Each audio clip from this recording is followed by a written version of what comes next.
You better not shout, you better not cry. Konami doesn't care if you've been naughty or nice. Yu-Gi-Oh! Banlist season is here.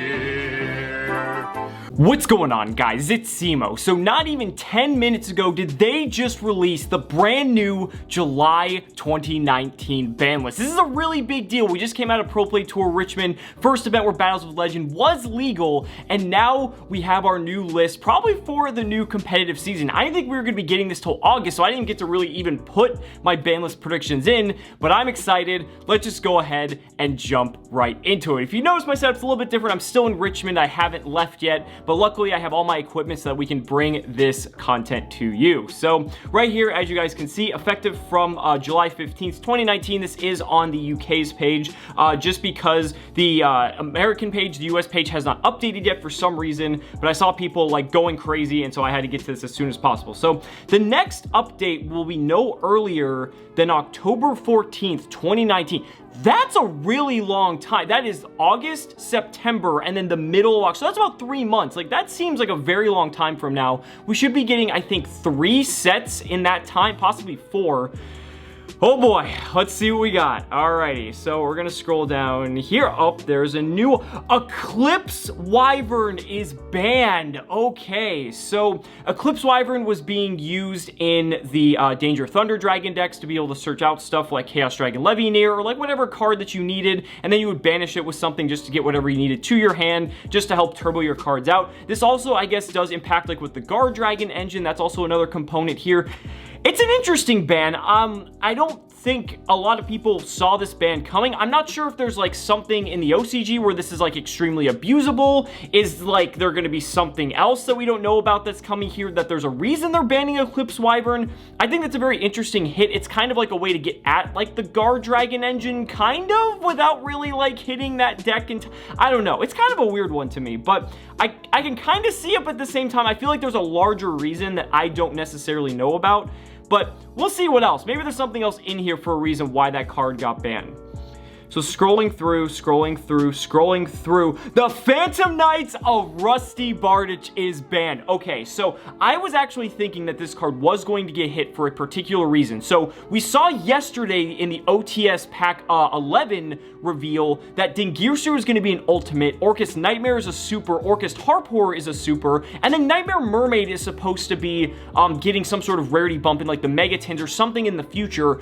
So like to me, it actually kind of, all the stars kind of aligned to the fact that Orcust wasn't going to be hit directly, but rather indirectly, but hitting Rusty Bardich is a way to hit the deck indirectly without taking away from the Orcust cards themselves. Remember, Dingirsu is still relatively new, so I don't think they're super inclined to hit Orcust just yet, and while it's a tier 1 deck, it's actually probably like the weakest of the 4 at the moment, which is rather interesting. But I know you Phantom Knight players out there are really sad that this card got hit, but at the same time, I think Rusty did way too much on its own, and a lot of us saw this coming, so I'm not really too surprised by that one. All right, let's go ahead and scroll down, see what we got else, or see what we got next, rather. What else we got next? English. Nothing! Okay, so it's just Eclipse Wyvern and Rusty. I don't want to say anything else right now because we haven't gotten to the limited section yet. The limited section could be very impactful, and I feel like there's a lot of cards that need to be limited, but not necessarily banned. So Eclipse Wyvern, Rusty, okay, I think that's a pretty good start. Let's go ahead and dive into the limited now. All right, oh god, there's already Altergeist Multifaker is the first one. Okay, so this is following suit with the OCG, but this is a really weird hit to me because Altergeist wasn't really doing much. Like, yeah, it was like a good like tier 2/rogue deck, probably one of the better ones of the format. But, like, that doesn't mean a whole lot. The only reason I could see justifying this hit, and we do know there's at least one other card getting limited, is if they're really trying to, like, cap all the decks and really just kind of just hit all of them to kind of just create almost a new format, almost like a hard reset. That's the only way I could see justifying having Multifaker be limited. I don't know. Maybe Almirage with Sangan's too good with Multifaker, too consistent, but I don't know. It seems like a weird one to me, but let's see what this other one is right here. It is a Black Dragon Dragon Collapse Serpent. Okay, so I just scrolled down way far by accident, but Black Dragon Collapse Serpent, this is one of the things I was thinking to hit instead of the Guard Dragons, because if you limit the power of the baby Chaos Dragons, it indirectly hits the Guard Dragon engine without completely killing off the engine. And while it is unfortunate these cards just get reprinted in Battles of Legend as like an ultra rare, now they became more accessible, they're limited, it's not like they're unplayable, but the whole point was to be able to play max copies so that you can just banish stuff like your Thunder Dragons or whatever Chaos card you have, summon it out, they just replace themselves with linking into the Guard, like they were just really, really good, helped facilitate a lot of the combos, and this is one of the directions I was actually going to take on my Banlist prediction if I actually had the time to get that out, but it looks like I didn't. So I'm okay with that. I wouldn't be surprised if White Dragon's on here as well, because I think White Dragon is a bigger offender than Black Dragon, but we'll just have to see. White Dragon should be towards the bottom.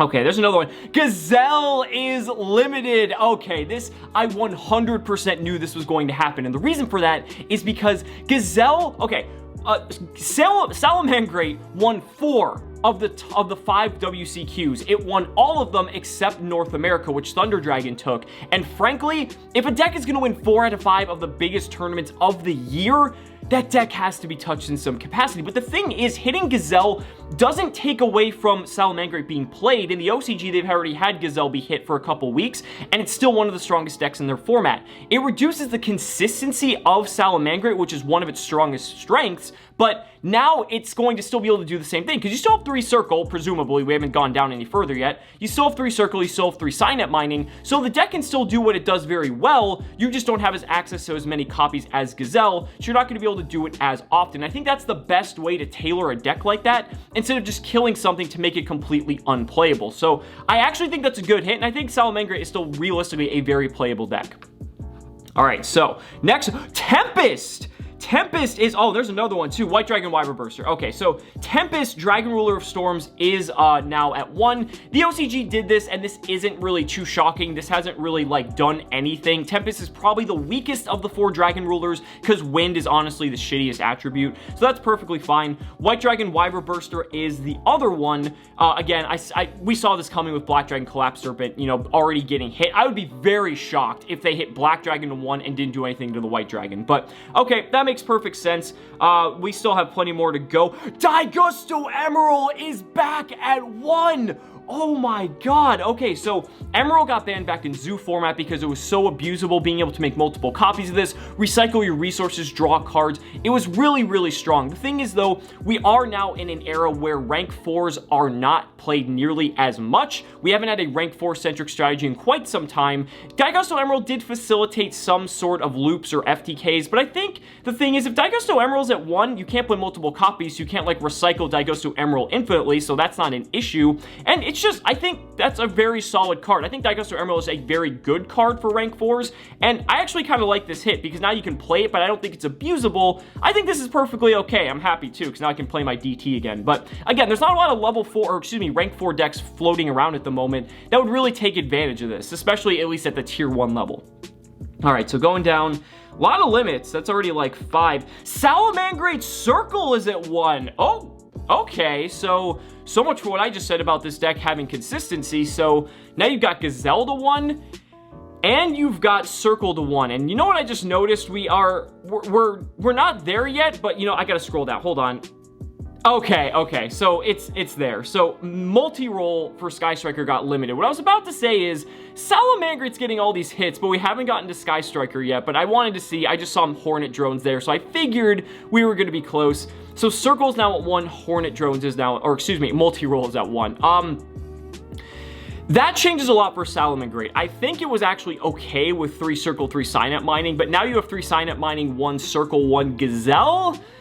Ooh, I mean, yeah, you have Foxy, you've got, like, you still have 3 Spinny, but, like, that's rough. That's, like, actually, that hurts a lot. I mean, you can recur the Circle, too, with Sunlight Wolf, so again, it's not like, and Falco, like, so there's ways to work with 1 Circle, but man, that hurts. I mean, We'll see. We'll see. Multi-roll I do want to discuss a lot, though. Multi-roll I felt like was the key card they had to hit. You can, like, semi-limit Engage. You can semi-limit Widow Anchor. We still haven't gotten to that point yet, so maybe they did. But I feel like multi-roll was the key offender here, because the thing is, now if multi-roll gets destroyed, it's most likely going to stay there, although you can recur it with a Kagari. It's very difficult to get that multi-roll back into your hand and active on the field when you only have one. So Ogre becomes a lot more effective. Spell and Trap Removal becomes a lot more effective. And multi-roll was the power of the deck, because it didn't matter that Kagari was at 1, because multi-roll was your recursion engine regardless. Kagari was just like an extension of that just made it even stronger. So now with 1 multi-roll, Sky Striker is still playable in my eyes, but it's just not going to have the huge long resource game that we've known it to have up to this point. So let's go ahead and see what else. Oh god, there's a lot. Okay, so Terraforming is now at 1, and in addition to that, Trickstar Light Stage is at 1 now too. That is insane. So Terraforming at 1, I believe the OCG already has this, so that's like nothing new.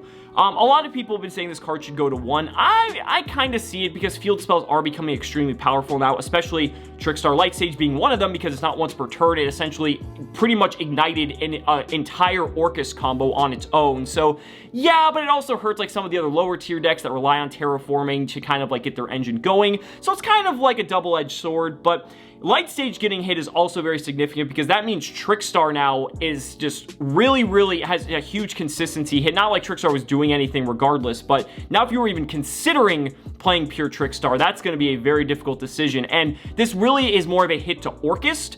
Orcus now doesn't really have access to that Light Stage engine anymore, because they were playing 2 Terraforming, 3 Light Stage, and then 1 Candina, 1 Corbane. Now you have 1 Terraforming, 1 Light Stage. Well, that's not, no one's going to play that anymore, so that engine is pretty much out. And that's unfortunate too, because I actually think the Light Stage engine was actually very powerful. I don't think it was to the point where it was like oppressively bad. I think like the Orcus combo itself, like hitting Rusty kind of might have solved the issue, but Light Stage going to 1, I mean, that's going to be our new format. Alrighty, so another one, Metaverse is at 1. Oh my god. Are we going to follow the OCG? Are we going to get to the point where this is like, where Mystic Mine is at 2? Because if it is, oh, please don't tell me that's the case. Like, Mystic Mine's not even on here, because Metaverse is the last M card. Oh no, that is, I mean, I understand why Metaverse is here, because it's like Terraforming, but you can use it on your opponent's turn and immediately activate it. That's really strong, but holy shit, it's probably gonna happen. That's the end of the limits. Let's just get to the semi-limits before we talk about this a little bit. That's a lot. Oh my god, so many things on the semi-limited list. We were down to like 4 cards and they put it back up to like 10. Oh, okay, so Chaos Emperor Dragon, like, whatever, that's fine. It's the original, not the prize card. They put, okay, this is actually interesting. They put all of the best dangers. They put Nessie, Jackalope, and Tsuchinoko all to 2. I had 3 up, but it's 2. That's really significant, because a lot of us were saying if they hit these cards, that could actually be enough to maybe curb the engine without kind of killing it outright.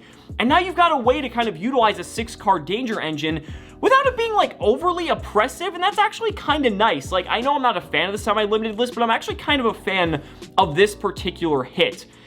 Will it solve the problem? I'm not exactly sure, but we'll just have to find out. Malicious was already on here. Aether the Heavenly Monarch is at 2. Oh my god. I don't think Monarchs are still like playable, but that is really exciting. That's just cool. We're getting one step closer, Lithium. We're getting one step closer, my friend. All right, Stratos is at 2. I think that is so cool. Again, heroes aren't really going to do a whole lot, but I mean, more Stratos, the better. The card isn't like nearly as good as it used to be. Inzektor Dragonfly. Oh my god, 2012 players rejoice. I bet you guys are happy to see that one, because I didn't think that card was ever coming off the list anywhere. Necroface is already on here. Damage Juggler going to 2.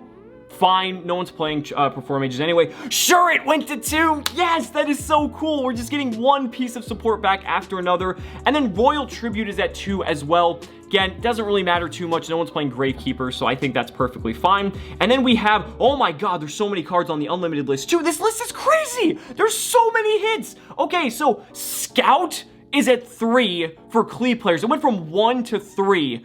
Oh my god, is there just gonna be this massive resurgence in Cleefort now? Oh my god, that is insane. Luster Pendulum is at 3. Again, doesn't really matter too much. Pendulum Magician was like the only deck really playing Luster, so whatever. Trishul is at 3. Again, I don't really think that matters at all. I don't think there's gonna be any looping or any crazy shit like that. People only play 1 if they play it at all. Dark Hole went from 1 to 3. And I'm just gonna go through the rest. Monster Gate, Rekindling, Super Poly, and Solemn Judgment. This is like the most active list I've ever seen. How many? There's got to be at least 30 hits on this list in some form. Like, this is crazy. Dark Hole going to 3, I guess doesn't matter too much because board wipes kind of suck right now. Monster Gate, like, okay. Rekindling for, like, the fire decks, whatever. Super Poly going to 3 is kind of crazy. And then Solemn Judgment at 3 for the trap decks. I mean, holy shit, guys. This is a list. Were there things that were missed? Yeah, there were. I think Saryuja still should have gotten limited. Although they're reprinting Saryuja in that dual Devastator, so maybe that's why they didn't hit it, which I guess is unfortunate.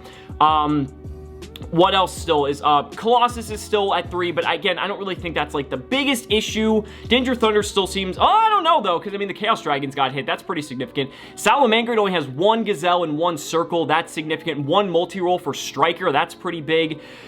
Oh man, there's a Pendulum Magician. Like, yeah, it doesn't really play the baby dragons though. So like, honestly, Pendulum Magician can still play the Guard Dragons just fine and doesn't really care.